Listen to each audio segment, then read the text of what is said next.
皆さんこんにちは。地図旅のお時間です。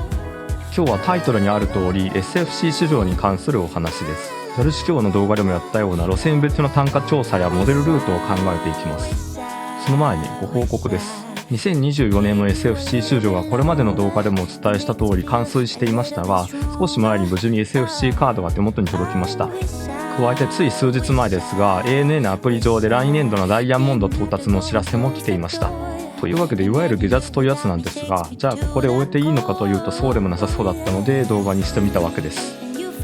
まずはこれから SFC を目指す人向けに2025年版の市場ルールを説明します。SFC 市場は ANA のマイレージクラブでプラチナサービスまで到達して SFC カードを発行することがゴールです。 ANA の上級会員制度にはブロンズ、プラチナ、ダイヤモンドの3段階がありますが、どれも1年限定のものですが、プラチナ以上になるとスーパーフライヤーズカードというクレジットカードが作れます。これを持っている限り飛行機に全く乗らなくても毎年プラチナステータスを維持できるんです。なので集中的に飛行機に乗ってプラチナサービスに到達して SFC を発行することを SFC 市場と呼ぶわけですね。実は SFC 入会にはプラチナサービスへの到達以外に ANA グループ便に通算100万マイル登場するというものもあるのですが、多くの人には無縁の話ですね。さてこのプラチナサービスになるには2つの方法があります。一つはプレミアムポイントと呼ばれる ANA 便への搭乗でもらえるポイントを5万ポイント貯める方法、もう一つはプレミアムポイントを3万ポイントと ANA が指定するサービスを7つ利用し ANA ペイかカードで400万円以上決済する方法。 ANA が運営するライフソリューションサービスと呼ばれるものがあって、この中から7つ利用することで必要プレミアムポイントが3万ポイントに下がります。ご覧のラインナップの中から ANA モールと ANA トラベラーズを必ず使った上であと5個利用する必要があります。2024年までは必須サービスがなかったので達成しやすかったのですが、今年から変更されています。この中ではふるさと納税や空港内店舗、A スタイル、マイルが貯まる加盟店での買い物や ANA カードマイルプラスは追加の出費が少なくて利用可能でしょうか。ではここからはどうやって3万ポイントや5万ポイントを貯めるのかを考えていきましょう。まずは1回あたりのフライトで貯まる PP と費用を調査します。こちらは国内線での市場の定番である羽田沖縄路線、75日前の予約で運賃が安くなるスーパーバリュー75で普通席が往復 27,980 円、獲得できる PP は 2,952 ポイントなので1ポイントあたりの単価が 9.5 円、プレミアムクラスの場合は PP あたり15円になります。ただこのプレミアムクラスで往復 8.5 万円は高すぎるのでもっと安いタイミングがあると思います。今回の調査は2025年2月時点で6月の運賃を見ながら調べています。実際のところはご自身でも調べてみてください。ただ普通席も去年と比べて最低価格が少し上がっている肌感覚はありますね。下段は羽田からさらに石垣まで足を伸ばすパターン、所要時間は伸びますが単価の低減には貢献して PP あたり 8.8 円ですね。羽田石垣往復のみで市場を終えるなら7往復で3万ポイント、12往復で5万ポイントに手が届くことになります。それぞれ約28万円と48万円の費用ですね。でも僕は費用効率を追求するタイプの市場ではなく、せっかくならこれを口実に行ったことがない土地に行きたいです。なので国際線も単価と相談しながらプランに組み込むようにしています。ちなみに PP を貯めるという観点で言うとアジア・オセアニアを中心に飛ぶことになります。というのもプレミアムポイントの計算式には路線倍率というものがあり、国内線は2倍、アジア・オセアニア線は 1.5 倍、その他は1倍に設定されているからです。ではアジア主要都市行きの運賃と PP 単価を見ていきましょう。まずは定番のシンガポール行き。ちなみに今回は全て沖縄発羽田経由で調べています。そうすることで沖縄羽田区間を通常の国内線よりも安い運賃で乗ることができるので全体の単価低減につながります。もちろん沖縄に行くための航空券は別途手配する必要があります。これをスーパーバリュー75で予約しておけば全体の旅費がかなり抑えられますね。さてシンガポール行きですが、この日はプレーコの方が単価が安いという逆転現象が起きていました。逆転まではいかなくともプレーコやビジネスでも PP 単価は変わらないケースは割とよくあるので、フライト回数を減らしたい場合にはプレーコやビジネスもいい選択肢だと思います。という言い訳を自分にしながらゆったりビジネスに乗るのも市場の良さだと思います。続いてバンコク行き。ここでもプレーコが逆転していました。というかエコノミーの予約クラスが K なので、それが単価の悪化に効いてますね。K は区間マイルの 30% しか PP に換算されません。お釣りはクアラルンプール。調査対象日はいくつか日付を変えてもプレーコが埋まっていました。クアラルンプールの6月は割と需要の強い時期なのか、エコノミーも単価は渋めですね。ただクアラルンプールの場合は現地発見の魅力があるので、それでも選択肢には入ってきます。そのあたりは後で触れようと思います。次はデリー。アジアの中では長距離路線なので、フライトあたりの獲得 PMP は多めですけど、どのクラスも単価が20円超え。でもデリーは行ったことがないのでかなり惹かれます。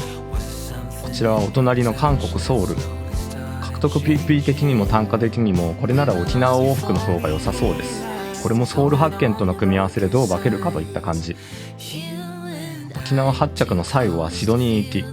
き。PP 単価が20円を切っているのは最近の動向を考えると検討しています。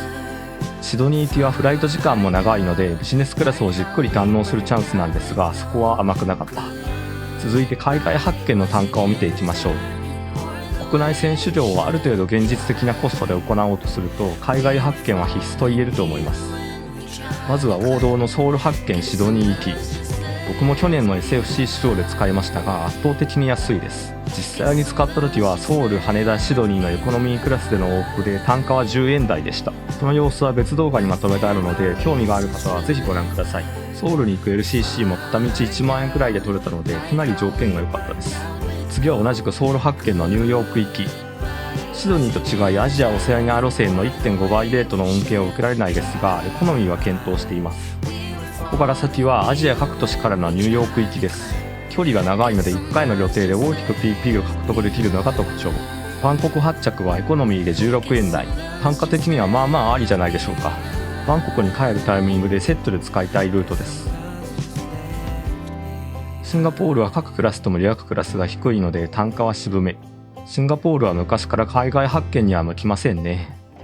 続いて俺たちのクアラルンプール。エコノミーでは14円台。クレエコでも17円はかなり優秀なんじゃないでしょうか。個人的にはニューヨーク路線は JAL が A350 線を飛ばしているのでそちらに惹かれがちですが、クレエコでこの価格で乗れるなら話は別です。ダークホースのデリー発見。デリーに行くまでが大変ですが、行ってしまえばニューヨークまでのビジネスが17円台で落ちています。かなり長時間フライトなのでビジネスクラスは余すところなく堪能できそうです。最後はシドニー発見。こちらもシドニーにたどり着くまでが遠いですが、それに対するご褒美としてはデリーに負けるかもしれません。ビジネスが P クラス発見なこともあり、プレーコと獲得 PP は一緒ですね。ではここから先はこれまで見てきた3パターン、国内線と国際線沖縄発着、そして海外発見の組み合わせを見ていきます。考え方としては、まず使いたい海外発見地を決める。次にそこまでの沖縄発着国際線をつなぐ。最後に自身の最寄り空港から沖縄までの国際線をつなぐという順番で考えます。もちろん国際線を沖縄発着にせず最寄りからスタートしても良いので、そこは時間と予算との相談。3つをつなぐ場合にはこんな感じの予約の取り方になると思います。これは2025年3月1日からスタートするソウル発見シドニー行きの例。国際線の羽田沖縄往復は3月1日から8日の予定で抑えます。続いて沖縄発着の国際線は1日に那覇を出て翌2日にソウルへ出発。帰りはソウルを7日に出て翌8日に沖縄へ。海外発見区間はソウルを2日に出て羽田に向かい、翌3日にシドニーへ。帰りはシドニーを5日に出て羽田に到着し、翌6日にソウルに戻ります。とややこしいチケットの取り方になるのですが、並び替えるとこの通り。海外発見のチケットを沖縄発着の国際線で挟み、それをさらに国内線で挟んでいるだけです。なのでプランするときは右側の状態をイメージしながら組むといいですね。ちなみにこの例だと初日は羽田沖縄の往復のみをして自宅に帰り、翌日もソウルとの往復だけして帰宅しています。ちゃんとした旅はシドニーでの2泊3日とその後のソウルでの1泊2日のみなので体力的な負担も少なめ。もちろん好みに応じて日程の間隔は変えていけば OK です。というわけで組み立てを解説したところで実際の単価を見ていきましょう。国内線区間は共通なので沖縄発着の国際線と海外発見部分での比較です。まずは例で使っていたソウル発見シドニー行きと沖縄発着ソウル行きの組み合わせ。エコノミーとプレーコがともに14円台で優秀ですが、ビジネスも20円を切ってきました。ビジネスは一撃で3万 PP なので、ライフソリューションサービス併用なら優雅にビジネスクラスで飛んでいるだけで主張が完了します。ちなみに行き先をニューヨークに変えるとこんな感じ。獲得 PP も単価もあまりいいところがないですね。では他のアジアの都市からニューヨークとの組み合わせ。まずはバンコク。エコノミーでは18円台ですが、ソウル、シドニーを見た後だと飛びつくほどでもない。シンガポール発見はやはり渋い単価ですね。クアラルンプールはプレエコでも20円を切ってくるので、これと羽田沖縄往復を合わせるとこれだけで3万 pp に届きます。クアラルンプールはホテルも安いので、だいぶゆとりを持った SFC 市場ができそう。デリーからは一撃5万ポイント超えのルートが登場。ただ120万円超えと単価は苦しいですね。最後はシドニー。プレエコで18円台かつ3万 6000pp は魅力的に映ります。これに羽田石垣往復を数本組み合わせると5万 pp もすぐ見えてきますね。というわけで沖縄スタートの海外発見単価を比べてみました。その中で自分が実際に採用する有力ルートはこちら。まずはクアラルンプール発見ニューヨーク行きとライフソリューションサービスとの併用でクリアするパターン。ちょっとした観光を含めても一連の旅程を1週間くらいに収められるので、時間効率よく目標を達成できます。もう一つは王道のソウル発見シドニー行き。こちらは一連の工程をプレミアムシートやビジネスクラスで飛びます。特に羽田シドニー間は飛行時間も長いので十分にビジネスクラスを楽しめそうです。最後はちょっと足りない PP を羽田沖縄の追加往復で補います。このパターンは時間効率や体力的な負荷も低めなのと、シドニーはすごくいい街だったのでそこもプラス要素。ライフソリューションサービスを使わずに達成を目指すならこちら。デリー発見です。デリーまではエコノミーで向かい、そこから羽田経由のニューヨーク行きをビジネスクラスで飛びます。足りない部分は沖縄と石垣の往復でカバー。結果的に単価もいい感じに収まりました。このパターンはやっぱりまだ見ぬ地への興味が自分を引きつけてやまないという感じ。初インドはデリーよりも南インドの方がいいとは聞きますが、それも含めて体験してみたい。そして最後に4万 pp を目指すパターンがこちら。できるだけ単価も良くしつつということで国内往復が多めです。なぜ4万 pp という中途半端な目標設定なのかというと、狙いはアップグレードポイントです。ANA は前年の獲得プレミアムポイントに応じてアップグレードポイントというものを会員に付与しています。これは座席アップグレードなどに使えるわけですが、その付与ポイント数はこのようになっています。1pp でも4アップグレードポイント、25万 pp では100アップグレードポイントもらえます。では座席アップグレードにはどの程度のポイントが必要かというと、エコノミーからプレエコへのアップグレードで5ポイント、ビジネスへは10ポイント、ファーストへは20ポイントが必要になります。これを例えば家族4人での旅行に使おうとすると、プレエコ狙いでも5ポイント ×4 人で20ポイントは持っておきたいところ。そうすると4万ポイントがターゲットになるんですね。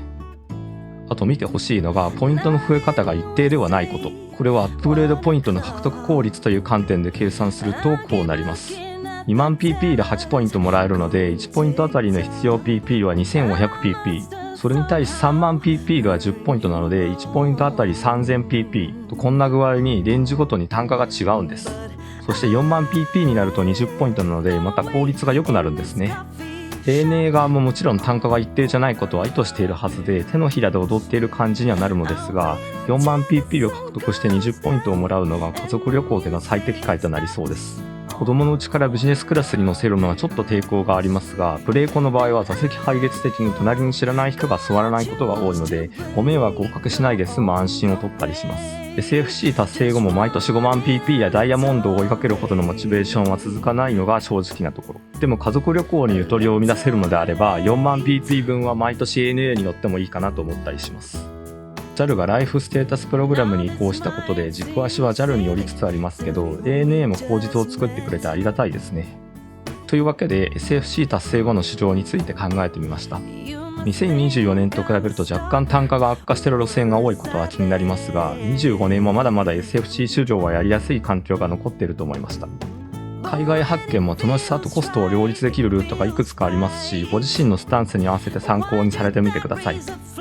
長い目で見れば ANA も上級会員の入り口を狭める施策は打ってくると思うので、興味があるのであれば状況が許すうちにということですね。それでは今回の動画はここまで。今回は JAL 編に続き ANA でも市場単価とルートを考えてみました。今回のような検証や飛行機旅動画を今後もアップしていきますので、よければチャンネル登録をお願いします。次回あたりからは JAL の JGC プレミア市場編がスタートする予定です。出発前からすでに一苦労ありでした。それではまた次の動画でお会いしましょう。さようなら。